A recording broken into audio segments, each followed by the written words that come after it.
ዛሬ በመካከለኛው ምስራቅ ታሪክ እጅግ ፈጣንና አስደንጋጭ ክስተት ተከስቷል።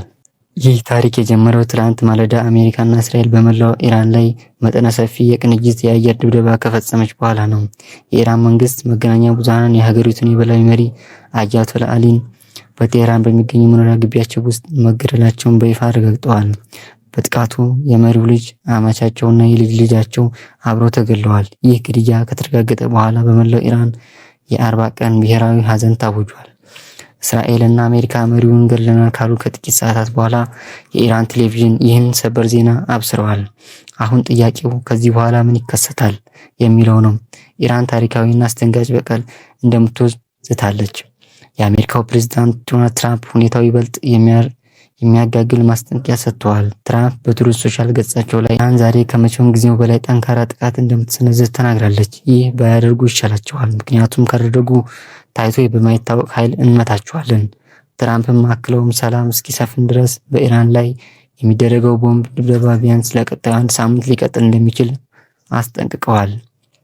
ዋሽንግተን የሚገኙ ዘጋቢዎች እንደገለጹት ትራምፕ ይህ ግድያ ለዲፕሎማሲያዊ መፍትሄ መንገድ ሊከፍት ይችላል ቢሉም ግን ዲፕሎማሲው እጅግ የራቀ ይመስላል።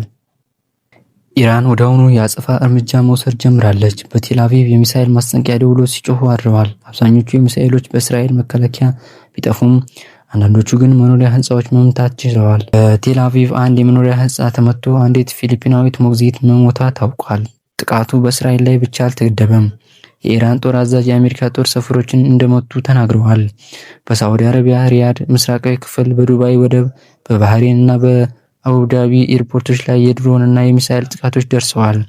ይባስ ብሎ ሁልጊዜ ገለልተኛ ሆና የምታገለግለው ኦማን እንኳን የንግድ ወደቧ ጥቃት ደርሶባታል።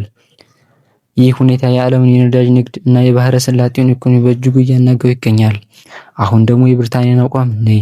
የመከላከያ ሚኒስትር ጆን ሂል በሰጡት ቃለ መጠይቅ ብሪታንያ በጥቃቱ ላይ እጇ እንደሌለባት ገልጸዋል። ሆኖም የመሪው መሞት አስመልክቶ ሲናገሩ ማንም ለሞቱ አያዝንም፣ ይህ አገዛዝ ለበርካታ ዓመታት የክፋት ምንጭ ሆኖ የገዛ ዜጎቹን እየጨፈጨፈ ነው ብለዋል።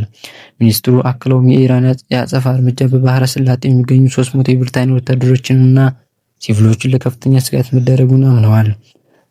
ፊዮና ክላሰን የተባለች ቱሪስት ማለዳ 5 ሰዓት ላይ በመኖሪያቸው አቅራቢያ 5 ተከታታይ ፍንዳታዎች እንደሰማች ተናግራለች። በዱባይ የሚገኙ ቱሪስቶችም የአየር ጥቃት ማስጠንቀቂያ ደወል ሲሰማ በህንፃዎች የታችኛው ክፍል ለመጠለል ተገድለዋል።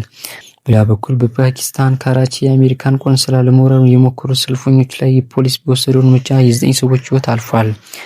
ሁኔታው በየደቂቃው እየተቀየረ ነው። የኢራን ፕሬዝዳንት ይህን ክስተት በሙስሊሞች ላይ የታወጀ ጦርነት ሲሉ ጠርተውታል። ብሪታንያ ባለፉት ዓመታት በኢራን የታገዙ 20 የሽብር ጥቃቶችን ለሀገሯ ማክሸፏን አስታወቀች።